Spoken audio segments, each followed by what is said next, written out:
الحمد لله كفى وسلام على عباده الذين اصطفى أما بعد فأعوذ بالله من الشيطان الرجيم بسم الله الرحمن الرحيم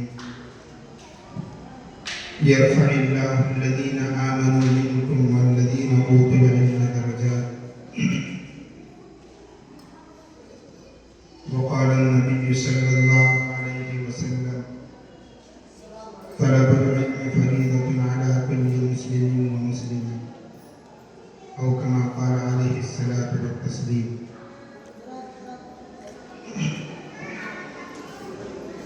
میرے قابل قدر سامعین، عزیز ساتھیوں، بزرگوں اور دوستوں، اللہ تبارک و تعالیٰ کا بے انتہا کرم و احسان ہے کہ اللہ تبارک و تعالیٰ نے آج ہم کو اس بابرکت محفل میں جمع ہونے کی توفیق عطا فرمائی ہے۔ یوں تو ہم بہت سارے دنیاوی محفلوں میں اپنے وقت کو گزارتے ہیں اور دنیاوی محفلوں کے اندر ہم اپنے آپ کو مشغول کرتے ہیں، لیکن اس محفل کے اندر نہ ثواب کی امید ہوتی ہے بلکہ ہمیں ان محفلوں کے اندر بیٹھ کر ہم سے بہت سارے گناہ سرزد ہو جاتے ہیں،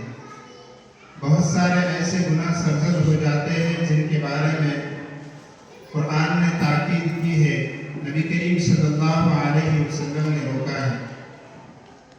جب ہم محفلوں میں بیٹھتے ہیں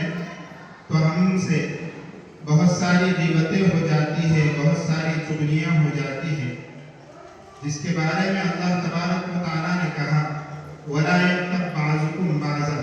کہ ایک دوسرے کی غیبت مت کرو، کیونکہ نبی کریم صلی اللہ علیہ وسلم نے فرمایا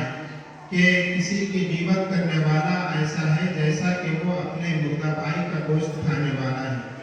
تو یہ ہماری جو دنیاوی محفلیں ہوتی ہیں ان کے اندر بہت ساری یہ چیزیں ہوتی ہیں جس کی وجہ سے ہماری زندگی کے اندر نیکیاں تو نہیں بلکہ گناہوں کا اضافہ ہوتا ہے۔ اسی طرح ہم دوسروں کے بارے میں باتیں کرتے ہیں اور دوسروں کے پر تہمت لگاتے ہیں، چغلی کرتے ہیں، بہت ساری ایسی چیزیں ہیں، لیکن اللہ تبارک و تعالیٰ کبھی کبھی ہم کو دینی محفلوں کا رخ بھی دکھا دیتے ہیں، دینی محفلوں میں جانے کی توفیق بھی عطا فرما دیتے ہیں۔ یہ اللہ تبارک و تعالیٰ کی طرف سے ہمارے لیے ایک احسان ہوتا ہے کہ میرے اپنے بندے ایسی محفلوں میں جائیں کہ ان کے نامہ اعمال میں ثواب کا اضافہ ہو، ان کے نامہ اعمال کے اندر مقامات کی بلندی ہو۔ یہ اللہ تبارک و تعالیٰ کی طرف سے ایک نظام ہوتا ہے۔ اسی نظام کے تحت آج کی یہ ہماری محفل اللہ تبارک و تعالیٰ نے ایسی سجائی ہے کہ جس کے بارے میں کیا کہا جائے کہ یہ آج کی محفل ایسے مقدس کام کے لیے اور ایسے مقدس چیز کے استقبال کے لیے ہے جس کے بارے میں خود قرآن نے کہا یرفع اللہ الذین آمنوا منکم والذین اوتوا العلم درجات کہ جب اللہ تبارک و تعالیٰ کسی کو علم دیتے ہیں تو اس علم کے ذریعے سے اس شخص کے مقام کو بلند کرتے ہیں،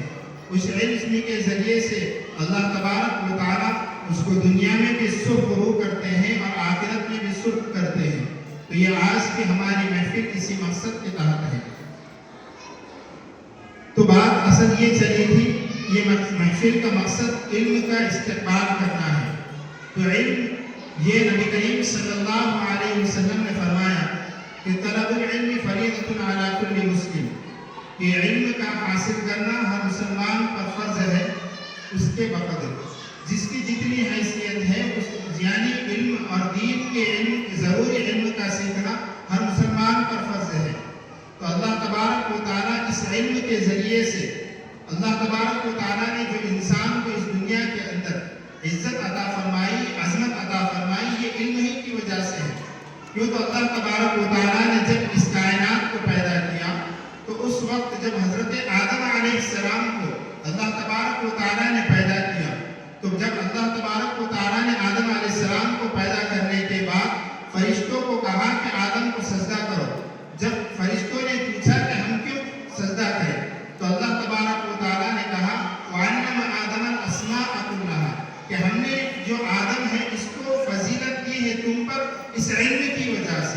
یہ فضیلت جو انسان کو ملی یہ اسی علم کی وجہ سے ملی۔ جب اللہ تبارک و تعالیٰ نے انسان کو اس دنیا کے اندر بھیجا تو دنیا کی تمام مخلوقات کو انسان کی خدمت کے لیے لگا دیا۔ زمین انسان کی خدمت کے اندر مشغول ہے، آسمان انسان کی خدمت کر رہا ہے، سورج انسان کی خدمت کر رہا ہے، چاند انسان کی خدمت کر رہا ہے، دنیا کا ذرہ ذرہ دیکھا جائے تو انسان کی خدمت کر رہا ہے، چرندے پرندے ہیں انسان کی خدمت کر رہے ہیں۔ ہم بڑے سے بڑے جانور کو قبضے میں کر لیتے ہیں، وہ بلا کسی چو چرا کے انسان کی خدمت میں لگا ہوا ہے۔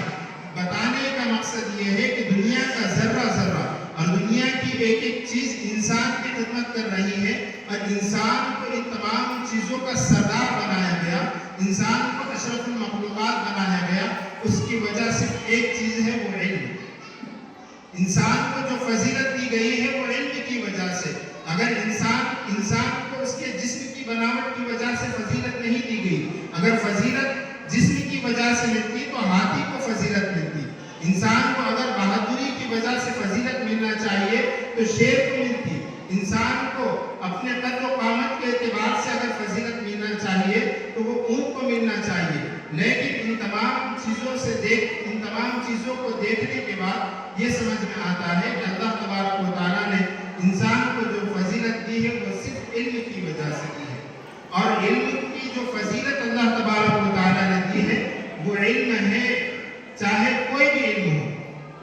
علم ہو، علم کے اعتبار سے فضیلت دی گئی۔ نبی کریم صلی اللہ علیہ وسلم پر جب سب سے پہلی وحی کو نازل کیا گیا تو قرآن نے کہا اقرأ بسم ربک الذی خلق، پڑھ اپنے رب کے نام سے۔ کیا پڑھنا ہے؟ بس پڑھتے جائیے، جب اللہ کا نام لیجئے، پڑھیے۔ چاہے دنیا کا علم آپ کو پڑھنا ہے پڑھیے، چاہے دین کا علم پڑھنا ہے پڑھیے، سائنس کا علم پڑھنا ہے، قرآن کا علم پڑھنا ہے، تفسیر کا، حدیث کا، جو علم آپ کو پڑھنا ہے پڑھیے، لیکن اپنے رب کے نام سے پڑھیے۔ علم آپ کوئی بھی حاصل کیجئے، چاہے آپ دنیاوی تعلیم حاصل کیجئے، آپ انجینئر بنیے، ڈاکٹر بنیے، لیکن اس کا مقصد یہ ہے کہ مقصد انسان کا ایک ہونا چاہیے کہ رب کی رضا۔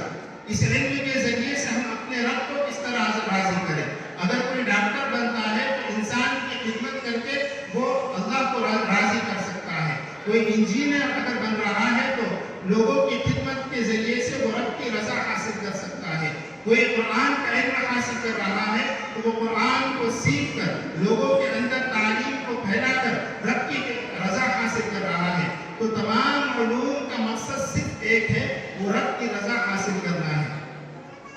تو اللہ تبارک و تعالیٰ نے قرآن میں کہا یرفع اللہ الذین آمنوا منکم والذین اوتوا العلم درجات، کہ علم آپ کوئی بھی حاصل کرو اللہ تبارک و تعالیٰ آپ کے درجات بلند کریں گے، لیکن علم کا مقصد یہ ہونا چاہیے کہ ہم اس علم کے ذریعے سے اللہ کو راضی کریں۔ اسی طرح علم جب انسان حاصل کرنے کے لیے آتا ہے تو یہ علم جو ہے دنیا کی دوسری چیزیں آسانی سے مل سکتی ہے۔ قرآن میں اللہ تبارک و تعالیٰ نے کہا ہے کہ وَمَا مِن دَابَّةٍ فِي الْأَرْضِ إِلَّا عَلَى اللَّهِ رِزْقُهَا، کہ دنیا کے اندر جتنی بھی چیزیں ہیں، دنیا کے اندر جتنی مخلوقات ہیں، ان تمام کا رزق اللہ کے ذمے ہے۔ انسان کو یہ نہیں کہا گیا کہ تم اس رزق کے پیچھے دوڑو، انسان کو یہ نہیں کہا گیا کہ تم رات کی محنت کرو تو تمہارے رزق میں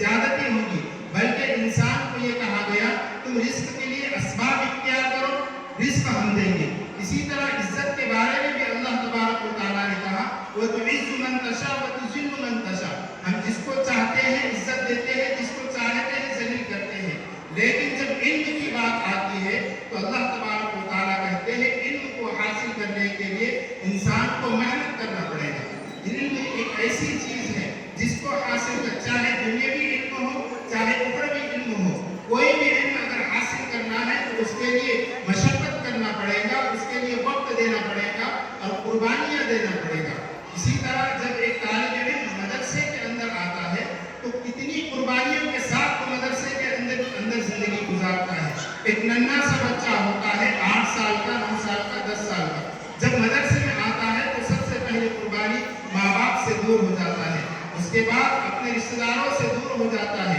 دوست و احباب سے دور ہوتا ہے۔ یہ تمام قربانیاں اس کے ساتھ لگی ہوئی ہے۔ جب مدرسے میں داخل ہوتا ہے تو مدرسے کے اندر الگ قربانیوں کا دور شروع ہوتا ہے۔ ایک ننھا سا بچہ